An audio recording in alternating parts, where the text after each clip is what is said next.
I এর মান এখানে √(-1) এই মানটা আমাদের অবশ্যই মনে রাখতে হবে। এখন আই স্কয়ার সমান কত? √(-1) হোল স্কয়ার। তাহলে স্কয়ার আর রুট চলে যাবে, সমান কত হবে? -1। তাহলে আই স্কয়ার এর মান কত? -1। এই মানটা আমরা মনে রাখবো, আমাদের পরবর্তী অঙ্কগুলো করতে সুবিধা হবে।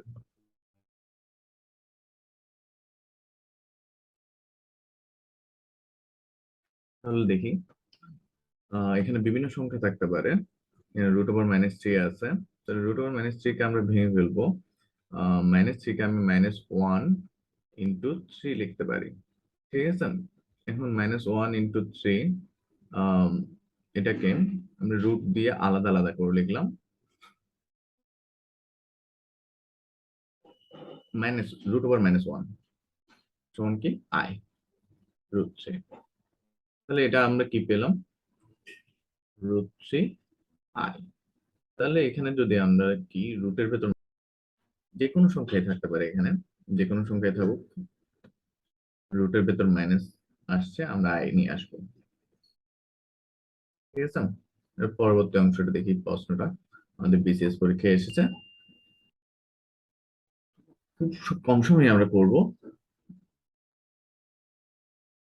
রুটের ভেতর মাইনাস আছে, সংখ্যাটা লিখলাম। রুটের ভেতর মাইনাস আছে, ওভার -8 আছে। √(-) এর জন্য আই বসাবেন, অবশ্যই আইটা বসাবেন, আর √8, ঠিক আছে। তাহলে রুটের ভেতর যে সংখ্যাগুলো আছে এগুলো আলাদা করে গুণ করবেন। √2 আর √8 গুণ করলে √16, আই গুণ করলে কত? I square. তাহলে আই স্কয়ার কে গুণ করলে আমরা কি পাচ্ছি? -1। আর √16 কত? 4। তাহলে আনসার কত দাঁড়াচ্ছে? -4। এটাই আমাদের আনসার। আরেকটা প্রশ্ন দেখি। তাহলে √(-16) আছে, তাহলে এটা কি লিখতে পারি? √16i।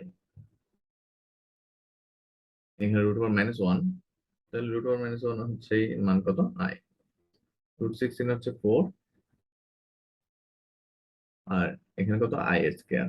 আই স্কয়ার অবশ্যই লিখবেন, আই স্কয়ার সমান কত? -1। তাহলে -1 এর সাথে 4 গুণ হলে -4, এটাই আনসার। তাহলে আমরা যে সংখ্যায় পাবো আমাদেরকে কি করতে হবে? একটু ভেঙে ফেলতে হবে, ভেঙে আনসার করতে হবে। এখন আমি একটা নিজেই প্রশ্ন লিখি। √(-3), √(-6), √(-2) দিলাম। এটা গুণফলটা কি হবে? তাহলে এটা √3i, √6i,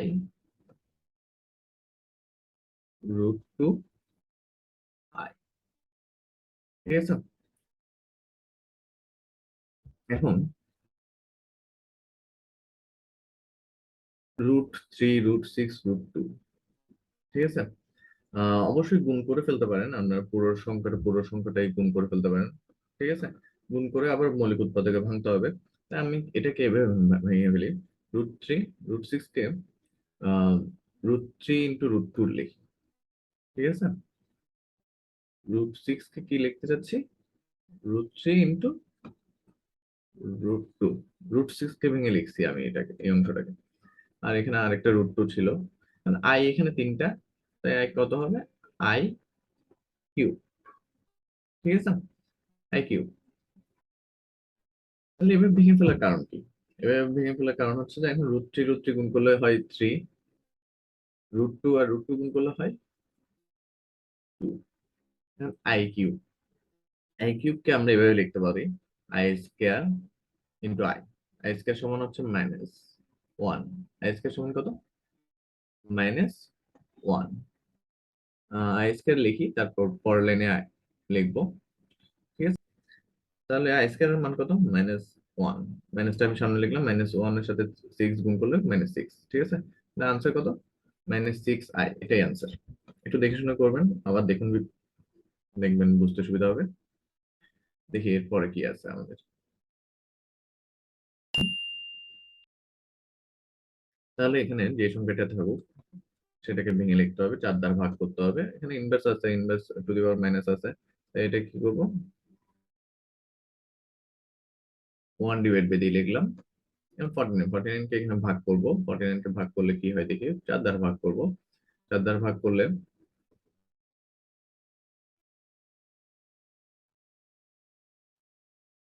ভাগশেষ 1, ভাগশেষ 1। তাহলে ভাগশেষ দিয়ে আমরা আনসারটা করবো। তাহলে ভাগশেষ 1 পেলাম। তাহলে এখানে আই টু দি পাওয়ার 49 এর জায়গায় আমরা কি লিখবো, আই লিখবো। ঠিক আছে, এই ভাগশেষ 1 পেলাম।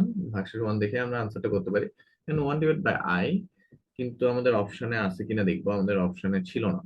ঠিক আছে, তাহলে এখানে আই, এই ইমেজিনারি নাম্বার উপর নিচে গুণ করতে হবে, উপরে এবং নিচে গুণ করতে হবে, লব হরের সাথে গুণ করতে হবে। গুণ করার পর নিচে কি পেলাম, আই স্কয়ার,